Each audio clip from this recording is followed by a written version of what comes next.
bonjour, bienvenue pour cette session numéro 4, si je ne me trompe pas, de Taisez-vous. Aujourd'hui, pour la reprise en cette rentrée, on accueille deux internes. Chacun, je vous rappelle, vous disposerez de 15 minutes maximum. Si vous faites un peu moins, c'est pas grave. Et puis après, un petit temps d'échange avec la salle autour de vos préparations et de vos travaux. Donc, je vous introduis en deux mots. On va commencer par Shanakini. Donc, bienvenue. Vous êtes interne en médecine générale et vous travaillez. Votre étude porte sur le sommeil des médecins généralistes de Seine-et-Marne et du Val-de-Marne.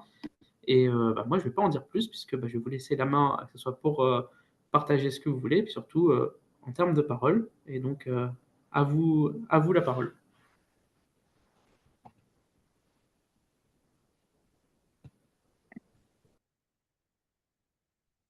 Est-ce que vous voyez bien mon écran? Oui, tout est bon pour nous. Bonjour à tout le monde. Alors moi je me présente, je suis interne en médecine générale. Je suis actuellement en SASPAS. Je fais mon stage à Fresnes-sur-Marne et à Grigny. Ma directrice de stress, c'est Dr Hervieux Aurélie. Elle travaille dans un centre de santé à Fontenay-Trésigny.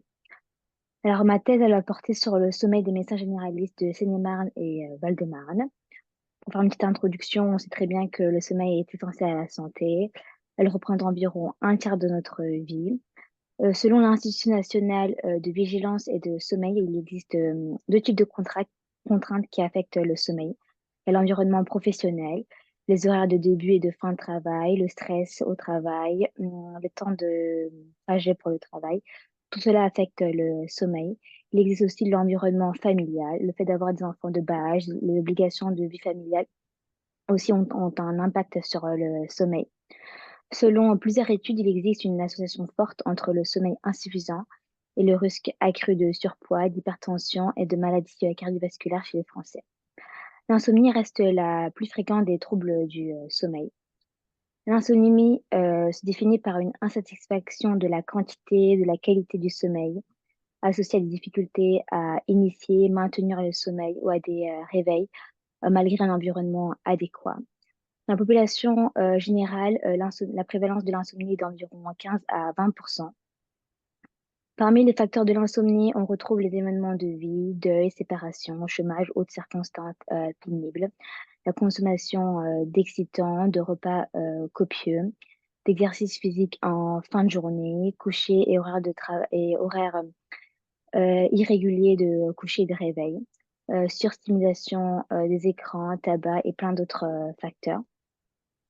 L'insomnie est très fréquente dans la vie professionnelle. Elle a des conséquences à la fois sur les erreurs de travail, l'efficacité qui est réduite au travail, les accidents de travail. Au niveau de facteurs dans la vie professionnelle, on retrouve le stress professionnel, le travail de nuit, la surcharge mentale, les perturbations physiques. L'insomnie est aussi importante dans notre vie professionnelle. Au niveau des médecins, elle peut augmenter le risque de stress et de dépression. Concernant les données au niveau du sommeil des médecins, j'en ai pas trouvé beaucoup.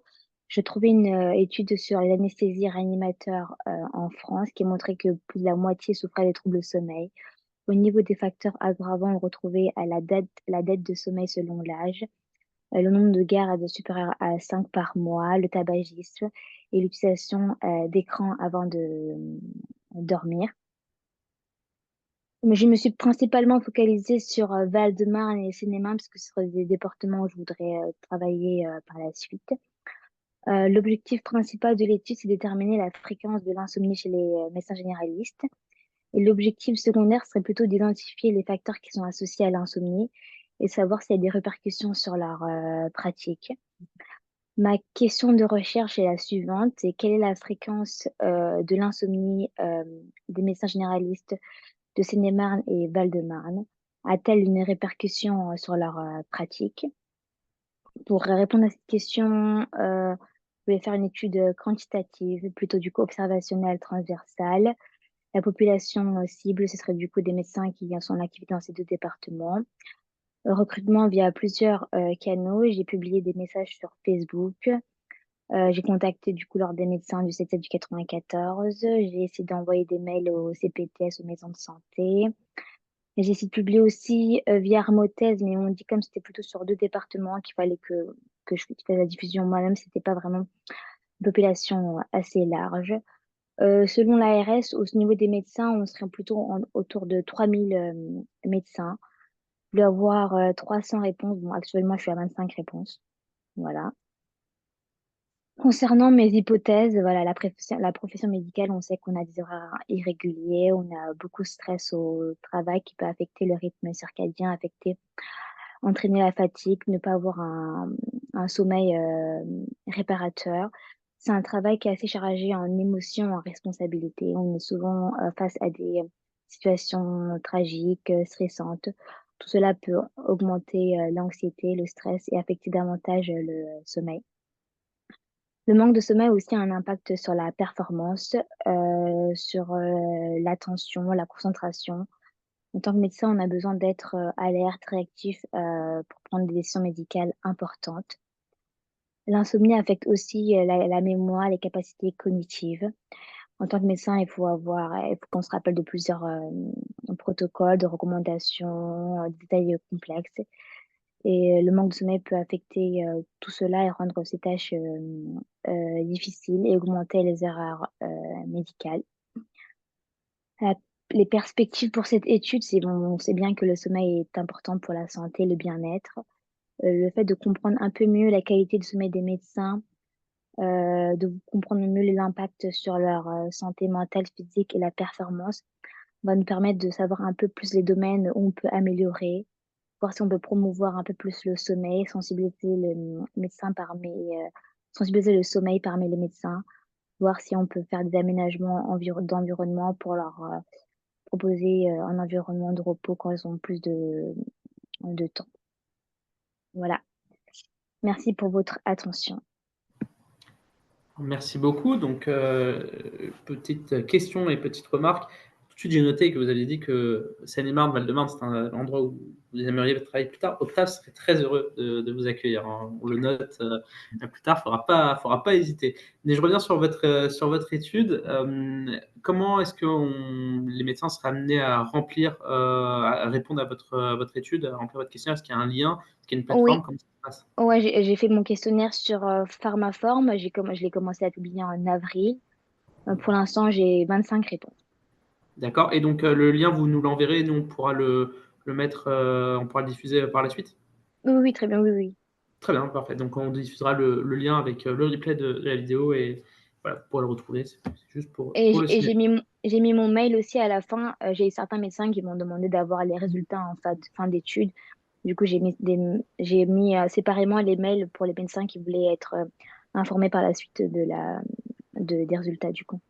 On sera également preneur, effectivement, des conclusions de cette étude. Et donc, je laisse la parole à la salle, enfin, en tout cas aux autres personnes qui ont des questions à vous poser. Oui, je peux me permettre. Est-ce que vous êtes passé aussi par les URPS médecins pour diffuser votre document, votre questionnaire? Non, non, pas du tout. Comment ça se passe du coup Idée. Oui, tout à fait. Très bonne question, Eric. Très, très bonne De question. rien. Je suis content de l'avoir posé.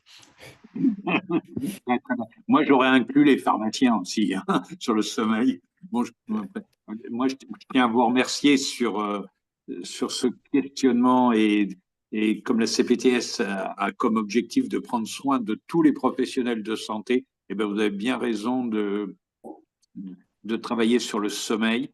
Je rajouterais dans votre questionnaire, est-ce que vous parlez de la sieste?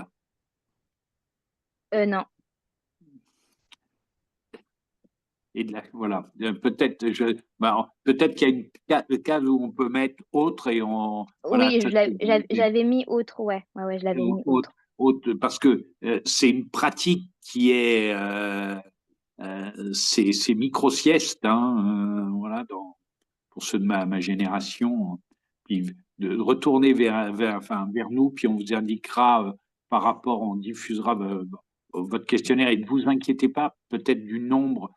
Nous sommes peut-être peu nombreux, mais le fait d'avoir laissé cette marque qui sera repris et les liens qui seront faits permettront peut-être à d'autres collègues de répondre. Ça Voilà. marche, merci beaucoup. Et est-ce que vous acceptez aussi les remplaçants et les... Voilà. Oui, oui, j'accepte bien, j'accepte les remplaçants. Très bien, très très bien, parce qu'en fin de compte, c'est une bonne question pour eux, c'est leur avenir qui est en cause. Et le vôtre, hein. Alors nous Bien. espérons que vous allez vous installer sur notre territoire, hein, avec plaisir, avec très grand plaisir. En tout cas, effectivement, il ne faudra pas hésiter à revenir vers nous pour ça, mais effectivement, les remplaçants, c'est un véritable vivier. Donc, voilà. Merci André. Est-ce qu'il y a d'autres questions pour Chana? Non, bah, en tout cas, une nouvelle fois, voilà, il y aura son adresse mail, il y aura le lien vers le questionnaire, donc il ne faudra pas hésiter à revenir vers elle s'il y a d'autres questions. Et puis, bah, sans plus attendre. J'aurais juste une question. Du coup, je vous envoie le questionnaire à votre mail, c'est bon? C'est PTS. Exactement, oui, oui, oui, Ok, ça marche. c'est Ok, tout bon. Et nous, avec le replay de la vidéo, on le mettra déjà en dessous de la vidéo et surtout, on le partagera avec le replay sans souci. ça marche. Comme ça, Merci ceux qui n'ont pas beaucoup. pu assister pourront avoir le lien. Et du coup, sans plus attendre, je propose de rester si vous avez quelques minutes. Si jamais il y a d'autres questions qui viennent, vous pourrez les reposer après. Oui, bien sûr. Mais on va passer sur notre deuxième intervenant, donc Monsieur Nassik Mou. Merci beaucoup. Donc, vous êtes également interne en médecine générale. Aujourd'hui, on a des internes en médecine générale. Vous voyez, taisez-vous, ça bouge beaucoup. Mhm. On peut avoir un peu de tout. Bah, aujourd'hui, c'est de la médecine. À l'Université de Paris-Cité, et votre étude porte sur l'évaluation des facteurs qui influencent l'utilisation ou non des critères d'Ottawa pour la prise en charge des entorses de cheville en médecine générale. Donc là, on est sur un autre thème, plus sur le sommeil, Complètement. mais voilà, mais bah, une nouvelle fois, je vous laisse la parole et je vous laisse présenter cela. Alors, je vais essayer de partager mon écran déjà. J'avais fait une petite présentation, mais Pas de souci. attendez, je ne sais pas pourquoi je n'y arrive pas. Pourquoi est-ce que ça ne veut pas partager? Je suis pas habitué à utiliser un Mac, je suis désolé. Pas de souci. Partager. Avec un Mac, moi j'ai un Mac, j'arrive pas à partager. Sinon, vous pouvez peut-être envoyer par PDF à Noam votre diaporama. Je pense que j'ai trouvé. Ok, parfait. Sinon, vous n'hésitez pas effectivement à me l'envoyer Ouais. par mail et je le Hop, et partage dessus. Zoom. Alors, juste, je relance Zoom et j'arrive dans une seconde. Une toute petite seconde. Hop. Souci. Me laissant le temps, pendant ce temps-là, de faire une petite transition pour vous rappeler nos petits événements Octobre Rose. Donc sur Octobre Rose, nous participons à la course. Vous voyez, je fais de la pub en même temps, c'est pas mal, hein, il faut meubler. Donc sur Octobre Rose, on participe à la course Odyssea. Donc on a une belle équipe de constituée. Vous aurez des retours sur image après le 6 octobre et donc la course. Et on a également l'opération Gant Rose, où on invite tous les professionnels de santé de notre territoire à aller retirer leur boîte dans leur pharmacie référente. Ils auront toutes les informations d'ici là, dès, le, dès cet après-midi par mail. Ils pourront les retirer à partir de lundi. Voilà, ça m'a permis de meubler et je laisse à nouveau la parole. Et là, c'est bon. Est-ce que vous avez mon écran? Oui, on l'a. Alors, fichier. Hop, et on va lancer le diapo. Tout en haut, vous avez diaporama. Voilà, Ouais, voilà. parfait. À Alors, vous la bon, parole. du coup, pour introduire un petit peu, je vais parler quand même un peu de mon parcours. Du coup, moi, je suis interne en médecine générale. Je bosse beaucoup aux urgences en maison médicale de garde et aussi en cabinet. Donc, j'ai fait beaucoup de traumato. Et pendant mon parcours, j'ai pu voir que la prise en charge de l'entorse de cheville était très différente entre les urgences, le cabinet et le peu de recommandations concrètes qu'on a. Donc, enfin, j'ai choisi l'entorse de cheville parce que c'est une pathologie qui reste assez fréquente. Donc, 70% de la population va en subir une dans sa vie. C'est une pathologie qui a un fort coût sociétal, hein, le coût journalier de la prise en charge de cette simple pathologie de 1,2 million d'euros vraiment quotidiennement. C'est une pathologie qui a un grand risque de séquelles si elle est mal prise en charge, que ce soit au niveau de l'instabilité ou de la chronicisation de la douleur. Euh, puis c'est déjà mes premiers arguments. Donc, nous, pour prescrire l'imagerie, on a les critères d'Ottawa. C'est un peu les seuls critères qu'il y a, que ce soit aux urgences ou en cabinet de médecine. Ils sont utilisés assez fréquemment aux urgences. En cabinet de médecine générale, hein, les études montrent que ces critères sont bien connus, mais ils sont assez peu utilisés. Donc, ça m'a amené à me poser la question, pourquoi est-ce qu'en médecine générale, on applique aussi peu ces critères? J'ai eu plusieurs hypothèses, hein, parce qu'il y a pas mal le côté de médecine légale, il y a aussi le fait qu'on connaît son patient. On peut avoir effectivement un patient qui va être sportif, peut-être être plus enclin à lui proposer une radio. Voilà, il y a plein de choses comme ça qui font qu'on pourrait enfin, qu'on pourrait moins utiliser ces critères en médecine générale.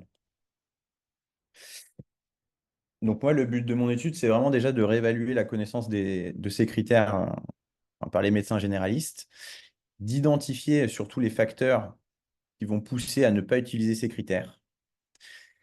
Et ma méthode de recueil, ça va être des vignettes cliniques. Ça a été assez peu fait au niveau des études, ça n'a même été quasiment jamais fait dans les études du genre. Habituellement, c'est plutôt des questionnaires déclaratifs, donc avec les biais que ça peut induire. Donc là, j'ai préparé plusieurs vignettes cliniques avec un petit questionnaire en fin pour étudier un petit peu nos habitudes de prescription. L'intérêt serait vraiment de déboucher peut-être sur des recommandations vraiment spécifiques à la médecine générale. Alors, au niveau du bassin de population, enfin, du bassin de population que je vise en termes de médecins, ce serait plutôt les médecins généralistes aisés de toute l'Île-de-France. Pareil, il me faudrait à peu près 300 réponses d'après mes calculs. Donc c'est pour ça que je passe un petit peu par Taisez-vous, entre autres. C'est assez difficile d'avoir des réponses, en tout cas en direct comme ça. Enfin, j'ai commencé la thèse il n'y a pas longtemps, j'ai pu me rendre compte. C'est quand même assez compliqué d'avoir des réponses de la part des médecins généralistes. Donc je pense qu'il va falloir que je présente un petit peu le cas plusieurs fois comme ça pour le rendre un petit peu plus vivant. Voilà, globalement, est-ce qu'il y a des questions? Merci Que, beaucoup. Ah, allez-y, monsieur Doré. oui, merci beaucoup pour cette présentation. D'expérience officinale, les entorses à la cheville, ils ne vont pas chez le médecin généraliste, hein, ils vont directement aux urgences. Donc, on va se retrouver avec nos prescriptions de tramadol et Mhm. de ça. Et je dirais, c'est très rare de voir le passage par le généraliste, hein. C'est vraiment pas le. Enfin, sur les prescriptions que j'ai eu à traiter, Alors, c'est pas le généraliste qui voit la faisant prescription. faisant du cabinet aussi, il y a quand même quand même quelques-unes par semaine. Alors, même s'il y en a une ou deux par semaine, c'est quand même une pathologie qui reste fréquente, même si c'est pas forcément l'entorse du jour, c'est pas forcément la grosse entorse avec un œuf, parce qu'évidemment, celle-ci, elle va pas forcément directement sur le généraliste, sauf si le généraliste a un créneau d'urgence, hein, c'est ce qui arrive aussi. Mais il m'est arrivé en tout cas d'en voir, et même certains de mes confrères, enfin de voir quand même régulièrement des entorses de cheville en cabinet, hein. Oui, non, mais c'est plus une expérience du dimanche soir après le match de Ouais. foot et les urgences. Donc, c'est possible que ça passe un peu à côté de vos critères. Donc, il faudra peut-être Mm. l'élargir au service d'urgence. Euh, Oui. Je pose une question et je rejoins Eric, bien sûr. En fin de compte, bon, quelques années d'expérience, hein, effectivement, les entorses post-match, voilà, vont aux urgences ou un circuit, sauf si c'est des personnes qui ont une expérience et que dans le club, il y a déjà quelqu'un qui a une expérience et on les revoit le lendemain au cabinet. Et avez-vous pensé ou inclus l'arrivée des kinés est-ce que ça va faire partie de votre recherche ou pas du tout? Maintenant, qui, entre parenthèses, auront un accès plus ou moins libre sur certaines pathologies. Alors, ça fait pas du tout partie. Ma recherche à moi, elle est vraiment orientée très, très imagerie, en fait. Et est-ce que vous avez intégré les radiologues dans ces cas-là? Non, j'ai pas intégré les radiologues. D'accord. C'est pas un reproche, hein, Non, c'est- c'est- c'est- c'est- hein, parce qu'on tout à fait. Mais écoutez, vous Moi, laissez diffuser. Vas-y, j'ai une Noam. petite question, la même qu'en fait pour l'étude précédente. Comment est-ce que les professionnels peuvent être amenés à répondre, à accéder à vos vignettes cliniques et au questionnaire? Ah, c'est via un Lime Survey avec un lien, et c'est un questionnaire Lime Survey.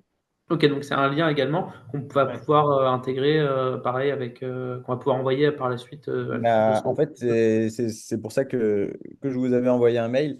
C'est parce que je Oui. pense plutôt le passer en questionnaire papier et aller le présenter enfin, dans les maisons de santé, au CPTS directement, etc. Parce que en fait, j'ai l'impression que par mail, le recueil, il est trop difficile. Les mails, je pense qu'ils partent trop facilement dans les spams ou voilà, c'est un petit peu compliqué. Alors, nous, on va pouvoir intégrer un lien, mais Ouais. effectivement, après, si vous voulez le passer en questionnaire papier, ça va être du porte-à-porte, effectivement. Ouais, je pensais plutôt faire C'est comme assez ça. lourd à porter, hein, mais Bah, le recueil de données avance tellement peu lentement que je pense que ne, Ça se ne- fera jamais, sinon. pour nos jeunes thésards, ne désespérez pas. Non, je Ne ne faites désespère pas, pas. ne faites pas le syndrome de la thèse. Vous avez tous nos encouragements. Non, mais c'est une des raisons pour lesquelles on a fait ça. Hmm. Alors, vous allez vous dire, mais vous êtes que 3, 4, 5, 6, là. Mais c'est pas grave, on va essayer de faire de le reporter. On a parlé de, voilà, on a d'autres occasions de se voir Oui, entre et puis, confrères et on va diffuser. On essaye de exactement. diffuser votre questionnaire. Ne croyez Le fait pas que que ça ça soit reste court, froid. c'est ça. Le fait que ça soit court et enregistré, c'est un vrai plus, hein. On a des très bons retours sur ça. Donc, Non, bah, Voilà. merci à vous déjà de faire ça. C'est vrai que ça aide beaucoup. Et voilà, et puis vous avez nos encouragements, parce on est plusieurs et en plus on est pluriprofessionnels. Hmm. Voilà. Et bon, voilà. Et n'hésitez pas dans les semaines, dans les mois qui viennent, si vous trouvez que là vous avez besoin encore d'un coup de main, bah, avec les moyens qu'on a, on se mettra à votre disposition. C'est vrai, c'est très gentil. Voilà. Vous n'hésitez pas. Et au en tout cas, plaisir merci. de vous Voilà, revoir merci à vous pour les deux. résultats.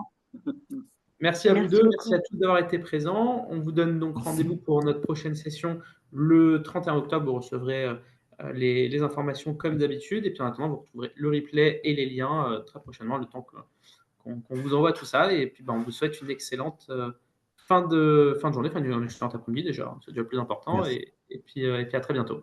Merci, à très bientôt. Merci. Au revoir. Courage pour votre travail. Au revoir.